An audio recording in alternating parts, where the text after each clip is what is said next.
Oh man. Anybody know what DAW this is? Is this FL Studio or what? Oh man, okay. I guess it's not FL. I guess it's not. All right, so Zach, welcome to NAMM. Thank you. I'm in your new hometown. Zach is actually from my hometown. We just found us out not too long ago. Like pretty much we like grew up like miles away from each other, like a couple of miles. Went to the same high school and everything. Same high school, everything, and I found Zach online. I'm looking through some engineers on Instagram, and I'm like, okay, who's this guy, Zach? Okay, he's worked on a lot of big projects. Travis Scott. Who's some of the other artists that you've worked with as a recording and mixing engineer? I worked with Travis Scott, The Baby, Lil Nas X. A lot of people. Like, that's enough to start off with, man. Can we just at least make some noise for Zach Steele coming through right now? So far? All right. So when I hear that, I'm like, yo, man, this dude is dope. And then so I'm on his Instagram profile. The Babies? The Baby. Like babies or baby? The Baby, man. The Baby. So I'm on his Instagram profile, and then I see like some people that I know that was also following Zach. I'm like, why would this person be following Zach? This is like my high school lunch lady. And then who is this person? This is like my mechanic. Like maybe he's local. So I reached out to Zach and he's like, yeah, man, I'm from U City. Went to U City High School. I'm like, oh man, no wonder you're so amazing, man. So Zach. Exactly. Well, I didn't even know you had that tattoo. Oh yeah. Quit playing. Hold on. We got the same tattoos, bro. This is my brother. This is my brother. All right, cool. So you gotta get the St. Louis tattoo. You got to. It's a rite of passage. If you're from the Lou, you gotta have that arch tatted on you somewhere on your left arm. You know, obviously that's the thing.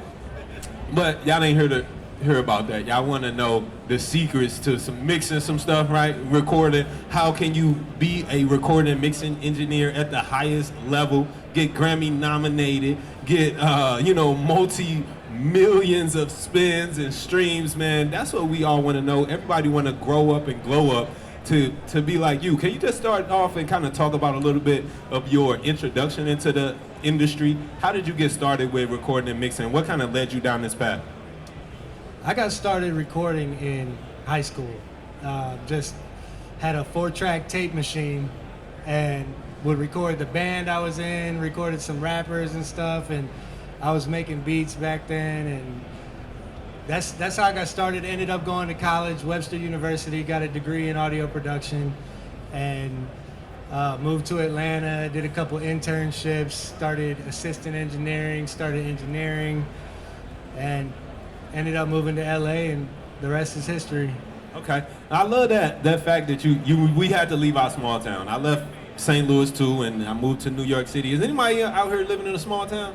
Okay, listen, man, the power of location is so real. Like where you at can immediately change your situation. So I just advise everybody, keep that in mind, man. If y'all trying to get to that next level, it might require a move. It might require you to relocate so you can be in the action, right? So now you out here in LA working. How is, living in LA kind of making your career what it is? There's a lot more access, and just the whole community of engineers, producers, and all the artists and labels that are in LA. It's a lot different. There might be 1 or 2 big artists in your city, but they probably live in LA actually. So that's a fact, right? They definitely moved out, right? Yeah. Dope, man. There's just a lot more work happening here. I mean, there's other cities where there's work happening too, but LA is definitely the place to be. So Zach, when you starting to mix, what do you think is like the most important thing to consider when you start to mix? Where is your mind at when somebody says, "Hey, I need you to mix this record"? Where do y'all go? How do you begin? I think the most important thing is to know what the artist or client wants the song to sound like. So you can ask them point blank, what do you want to get out of this mix? You can listen to their other material. You can listen to the rough mix of their song. There's a lot of ways to figure it out, but knowing where they want to go with the song is very important before you even touch a fader or a button or anything. So you spend a lot of time kind of living with the rough mix and the references that they might provide you? Yeah, I listen back to the rough mix, while I'm kind of organizing the session and everything. I'll just have the rough mix playing. So I don't necessarily listen to it before I sit down to go. but at that point, I'll listen to the rough several times and try to get, okay, how are the vocals sitting? What type of effects are on the vocals? You know, how loud are the drums? Depending on the genre, you know, you can kind of lean on some things that are very common in each genre, like, you know, if it's trap, the 808 is going to be super loud. If it's pop, the vocals are going to be loud, you know? So. Okay, dope, man. So, and then you actually dive in. Do you typically kind of start off mixing with the drums first, and then you go or build from there, or is there another method once you actually start moving faders? So it depends on the genre, I think. Like if it's a trap song, yeah, I'll try to get the drums and the 808 knocking, and then I'll move on to the vocals. Also, it depends on the rough mix of the song and how close it is already.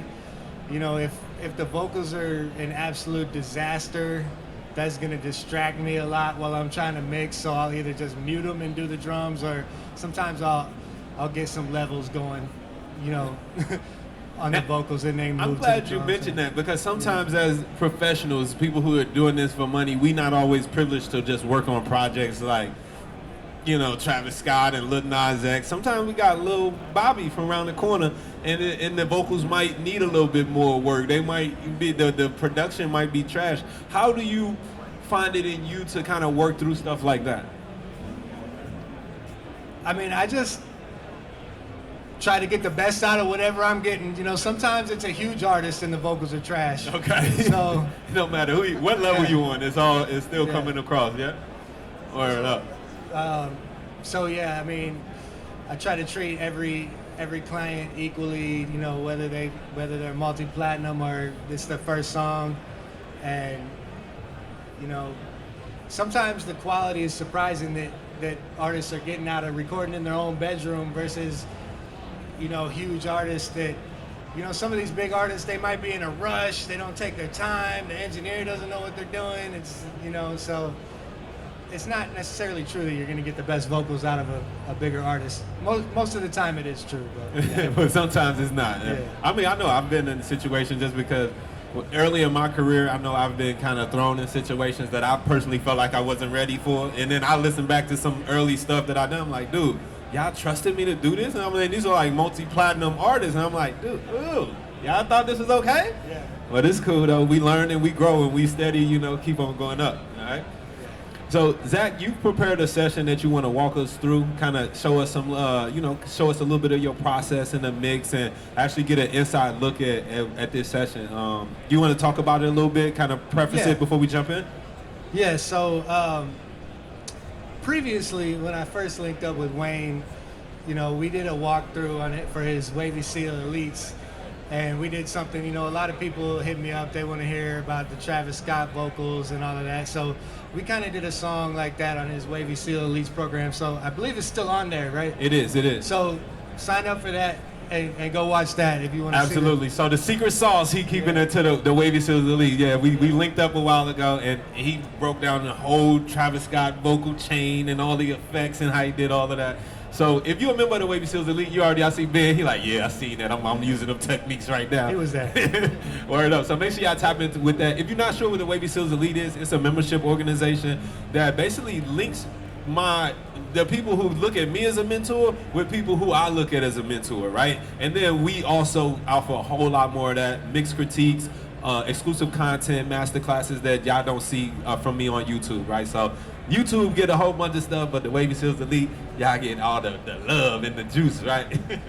All right, so for this song I want to go over today, it's funny that you mentioned, you know, coming out to LA or leaving your hometown. I actually I arrived in LA 10 years ago this week, so it's been 10 years living my dreams in LA. Yeah, give it up for that, man. I know you. you recently just was nominated for a Grammy for the Lil Nas X. Lil Nas X, yeah. Right up, man. So that's big. That's not your first Grammy nomination, is it? So I've worked on 6 projects that are Grammy nominated. Okay. All right, so this is Santa Monica by Jon Mishner.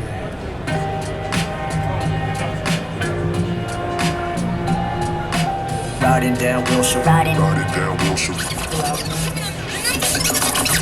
Riding down Wilshire in my '05 Corolla, got a brown and tan paint job. I call it Coca-Cola, windows down, passing Bruce Wiffle, taking a neat aroma on my way to Douglas Park to sit and chill, a little hungover. Last night, El Cholo sipping on Coronas. This morning, sidecar, got coffee and some donuts. Later on, might see some models down at Jonas. I know better than to talk to them, know they're fucking robots and colder than the motherfucking Bay City's cold cuts. Unless you're Earth, Wind, and Flower and got your dough up, but see him drive off in that Kia Soul, hold up.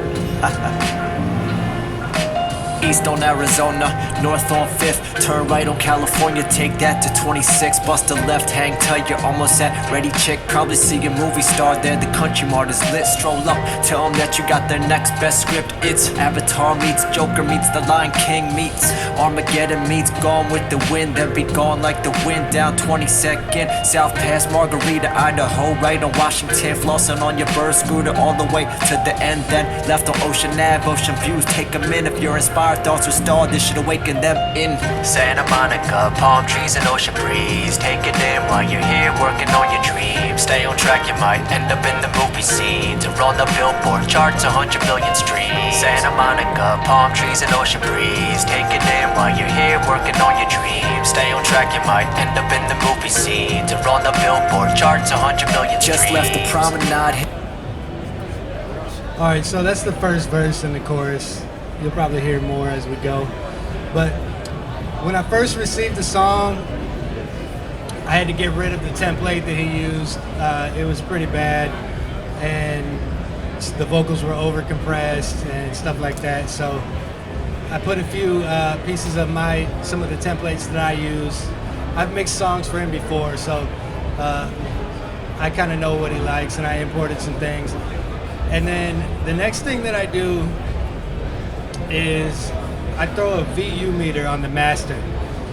The reason I do that is to make sure I'm getting the right amount of headroom when I mix.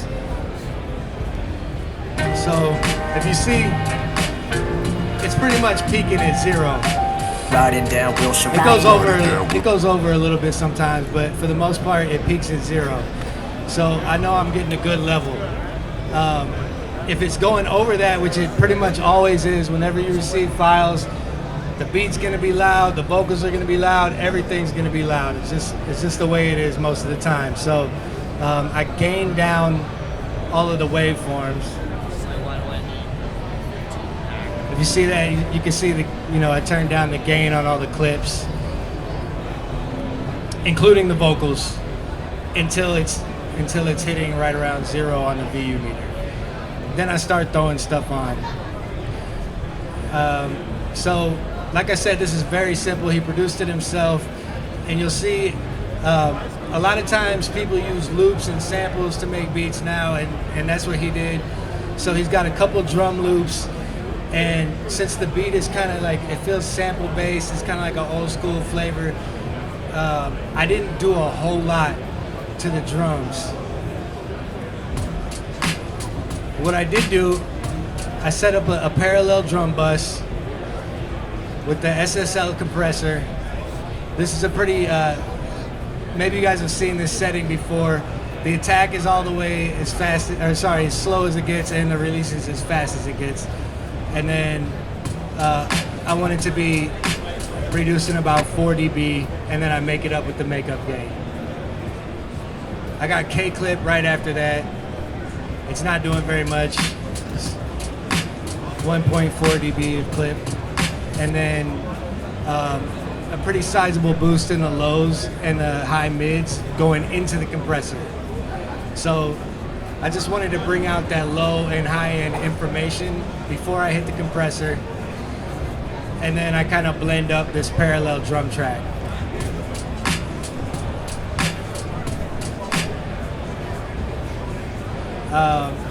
This is actually a funny thing, like this melody loop that he used actually has the bass line with the melody, so it's not separated. So I had to use this Fab Filter multi-band compressor to kind of control the low end, and then I'll show you there's some other parts that I had to. So I got a compression on the low end, just a little bit, barely touching. And then there's a couple notes that are happening on the piano. You see, they were a little bit loud, so I'm compressing up there too.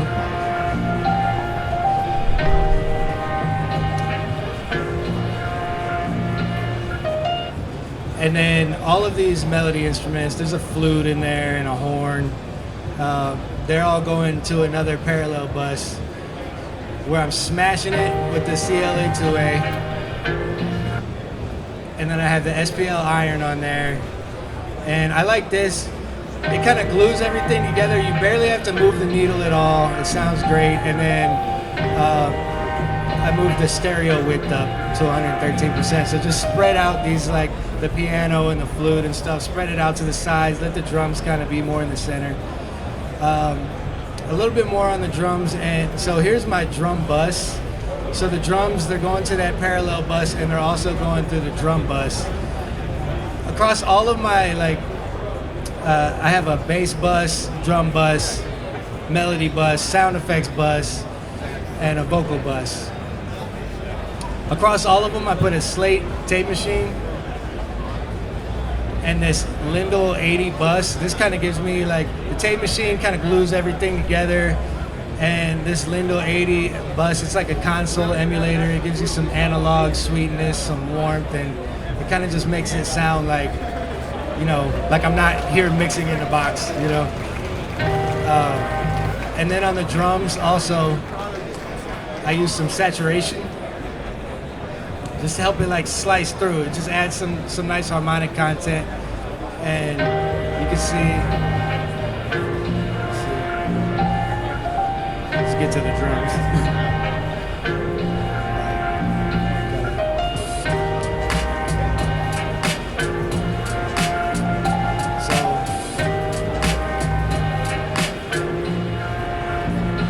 It's pretty subtle. It's just what it says, a bit of color. Saturation just adds a bit of color. And then another SPL iron, kind of glue everything together. So, like I said, this one, I'm not doing a whole lot, but I'll show you. I'll play the rough mix in a little while and you'll see how that beat and all the instruments really came to life. Let me just show you the vocals real quick. Here's the lead vocals. So one of the first things that I have to do is a ton of editing, especially if somebody recorded themselves. They're not using a compressor. They're just going straight into the interface. So the vocals might be pretty wild, and that was the case with this. So you'll see almost every word there's an edit, and I'm just turning up and down the gain of these. There's a part where he was nice and even, but. And also there was lots of pops and clicks and, it needs fade. So editing is a big part of mixing. And I like to control the gain on the clips before I start going into compressors and stuff. I don't want to be having to use 20 dB of compression on the vocals. It's too much. So I think this is a little bit more natural to kind of control the gain that way and then go into the compressors. All right, so then on this lead vocal channel, there's a de-esser. It's not doing a whole lot. California, take that to 26. Bust a left, hang tight. You're almost at ready, chick. Probably see a movie star there. So it's ducking the sibilance about 2 decibels, and that's at the most, I think. And then the vocals are going through this aux right here. Straight into the Plugin Alliance Brainworks SSL compressor. I love this thing. I use it on pretty much everything. I think it sounds good. It feels good. It's easy to dial stuff in. On this one, I'm just doing a high pass filter and a bump in the high end and a little cut in the low mids, and that's pretty much it.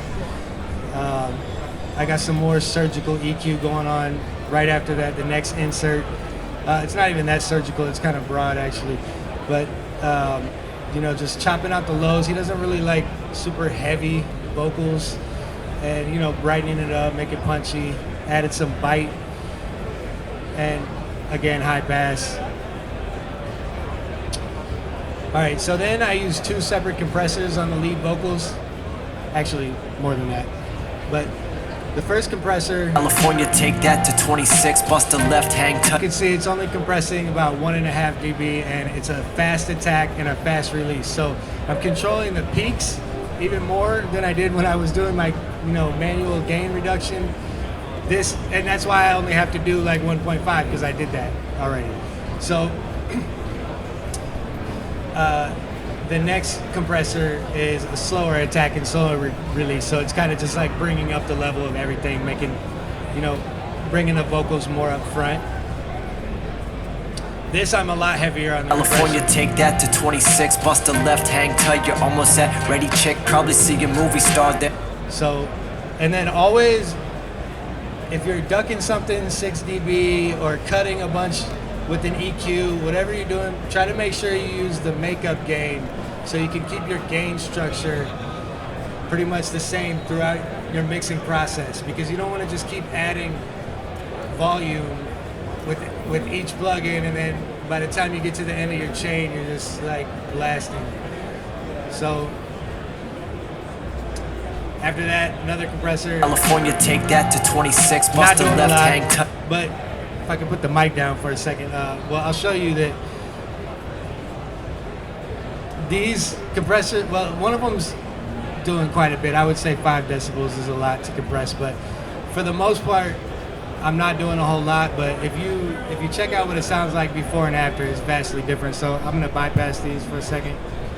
California, take that to 26, bust a left, hang tight. You're almost at ready, chick. Hard to Probably do with see a one movie hand. star there. The country mart is lit. Stroll up, tell them that you got their next best script. It's Avatar meets Joker meets The Lion King meets Armageddon meets Gone with the Wind. Then be gone like the wind down 22nd South Past Margarita, Idaho, right See, on Washington. it's Flossing pretty on muddy. your bird scooter all the way to the And end. then That left on Ocean just comes to Ave. life Ocean when you views, add take the a minute. EQ You're and the inspired, don't you compressor. stall. This should awaken them in Santa Monica, palm trees and ocean breeze. Take it in while you're here working on your dreams. Stay on track, you might end up in the movies. All right, so then the next thing I do, or at least I did on this mix, is after the compressors, I added a little saturation. And after you do a bunch of compression like that, it starts bringing the lows and mids back in. So I put another EQ after the compressors to kind of carve the lows and low mids back out. And then another de-esser that's kind of California, sharing the take load. that to It's 20. not doing a whole lot. So I have a de-esser on the actual vocal channel, and then a de-esser on this aux, and they're kind of sharing the load. I don't want one de-esser to have to cut like 4 decibels. Then a little bit of reverb, 2 reverbs. One reverb is just, I think it's a plate, very short decay, and that's just to make him sound like he's in like a room, And then the second reverb, a little bit longer, and that's like, give it a little bit of wetness for the chorus and stuff like that. And then I'm sending everything from this vocal aux to a parallel compressor, where I am, again, California, take that to 26, bust a left, hang tight. smashing it with the CLA 76 and then cutting some lows and mids back out. I'm also doing a boost of the highs and lows before that CLA 76. And then that parallel compressor, as you see, it's at like minus 30. I can't really see.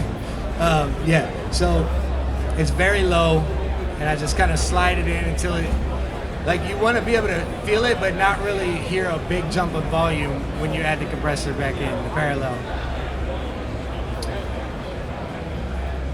And then I have this like vocal mix final bus, another tape machine, some more harmonic sweetness. Yo, Sean, what's good? Cutting some more low mids. Okay, this multi-band compressor California, is take that to 26, bust a left, hang tight. So I'm compressing down here in the lows and low mids, and then around 2 or 3K, California, take that it's to actually expanding. So it kind of brings like the presence of the vocals out. California, take that to 26, bust a left. and then another multi-band compressor right after that. It's just kind of more taking a little bit of the harshness out of the California, high take end. that to 26. Bust a left, hang tight. You're almost at ready chick. Probably see a movie star there.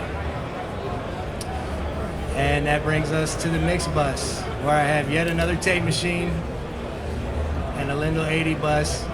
And then this mag EQ is great. I'm just adding like 1 dB of air at 40 kilohertz. And another favorite plugin is this Dangerous Bax EQ. California, take that to 26. I've got it in mid-side, and on the mid channel, I'm doing a little bit heavier of a cut in the very super high end. So this 28 kilohertz is where it's like cut off. That's pretty high. I'm also doing a boost on the mids and the sides at 18 kilohertz. So this adds like, makes it sound professional. It's like a sheen, like a polish. It's pretty cool. So I'll bypass the master bus and I'll show you. And then this black box is more saturation. It's on like the factory default and probably fiddled with the knobs a little bit, and then I turned the mix down to 13%. It just fattens up the mix a little bit.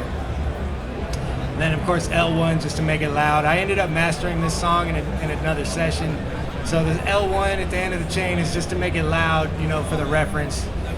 So yeah, I'll show you what it sounds like without these, like the mag EQ and the Dangerous Bax.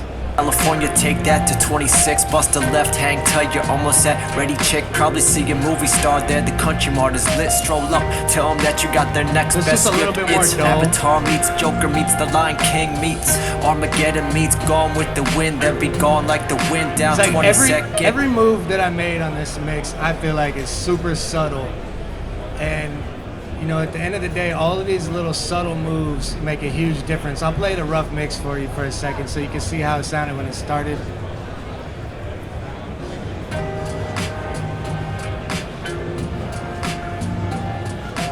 Riding down Wilshire. Riding down Wilshire. Riding down Wilshire in my 05 Corolla. Got a brown intent. I call the Coca-Cola, windows down, passing Bruce Wiffle, taking a neat aroma on my way to Douglas Park to sit and chill a little. Last night, El Cholo sipping on Coronas. This morning, side coffee and some donuts. Later on, might see some models down at Jonas. So yeah, a bunch of little moves across your mix, and you can really make it come to life.